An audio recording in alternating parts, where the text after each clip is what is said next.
ಗೃಹಲಕ್ಷ್ಮಿಯ 26ನೇ ಕಂತಿನ ಹಣ ಸದ್ಯಕ್ಕೆ ರಿಲೀಸ್ ಆಗಿದೆ. ಆದ್ರೆ 27ನೇ ಕಂತಿನ ಹಣ ಯಾವಾಗ ಬಿಡುಗಡೆ ಆಗುತ್ತೆ ಅನ್ನುವಂತ ಪ್ರಶ್ನೆಗೆ ಉತ್ತರ ಏನು ಅಂತ ಅಂದ್ರೆ, ಈಗ ಸರ್ಕಾರದಿಂದ ಪಡೆದಿರುವಂತಹ ಮಾಹಿತಿ ಏನಪ್ಪಾ ಅಂತ ಅಂದ್ರೆ 27ನೇ ಕಂತಿನ ಹಣ ಡಿಬಿಟಿಗೆ ಬಂದು ತಲುಪಿದೆ.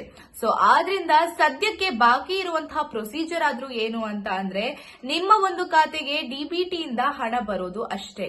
ಸೊ ಹಾಗಾಗಿ ಇನ್ನು ಮುಂದೆ ಯಾವ ಕ್ಷಣದಲ್ಲಾದ್ರೂ ನಿಮಗೆ 27ನೇ ಕಂತಿನ ಹಣ ಬಿಡುಗಡೆಯಾಗುತ್ತೆ. ಸೊ 26ನೇ ಕಂತಿನ ಹಣ ಅಂತ ಅಂದ್ರೆ ಅದು ನವೆಂಬರ್ ತಿಂಗಳ ದುಡ್ಡಾಗುತ್ತೆ, ಮತ್ತು 27ನೇ ಕಂತಿನ ಹಣ ಅಂತ ಅಂದ್ರೆ ಡಿಸೆಂಬರ್ ತಿಂಗಳ ದುಡ್ಡಾಗಿರುತ್ತೆ. ಸೊ ಈಗ 2,000 ರೂಪಾಯಿ 27ನೇ ಕಂತಿನ ಹಣ ಆದಷ್ಟು ಬೇಗ ನಿಮ್ಮ ಒಂದು ಖಾತೆಗೆ ಬರುತ್ತೆ.